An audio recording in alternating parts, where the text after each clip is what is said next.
Bonjour, bienvenue sur la Freeride TV à Val Thorens sur le Ski Force Pro 2024. Je viens de passer sur un des skis qui m'avait beaucoup plu l'année dernière, qu'on n'avait pas pu essayer vraiment dans des belles conditions. Là, on a un peu plus de conditions.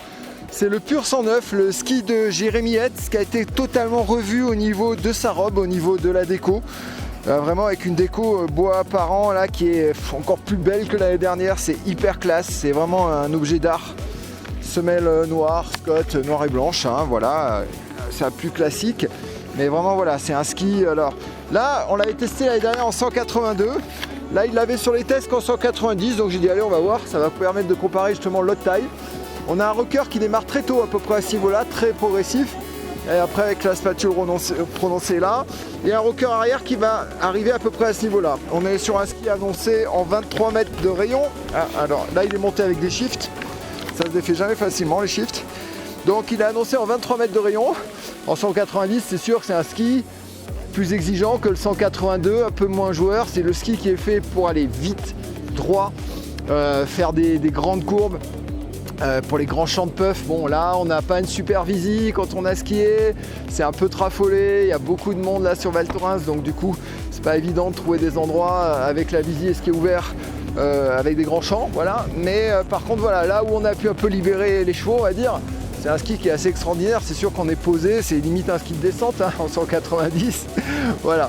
Moi personnellement, pour mes 74 kg, j'ai préféré le 182, qui était plus joueur, plus passe-partout, qui m'a un peu plus amusé. Voilà. Par contre, ça reste un ski vraiment avec le même esprit. Hein. Une spatule qui absorbe bien le terrain, qui a une bonne rigidité, mais pas trop justement, du coup, qui reste toujours au contact. Ça, c'est bien. Parce qu'on peut pousser sur le ski, on ne va pas faire fléchir la spatule, et d'un autre côté elle est relativement, elle est assez souple pour vraiment tout absorber, donc on a vraiment un bon compromis. Je pense que le rocker aussi est parfait, la ligne de côte est très bonne. C'est un ski aussi que j'ai pas dit, mais qui est léger, hein, qui est sur un noyau léger, pour ça que là il est monté en shift. Il faut voir que Jérémy Hetz fait la plupart de tous ses trips, il monte en pot pour redescendre après en freeride. Donc voilà, il ne faut pas un ski trop lourd non plus, mais c'est un ski voilà, qui en a vraiment sous les pieds. Alors en 182 vous pouvez toujours regarder notre test hein, que j'ai fait l'année dernière, ça, à part la robe ça sera le même ski hein, voilà.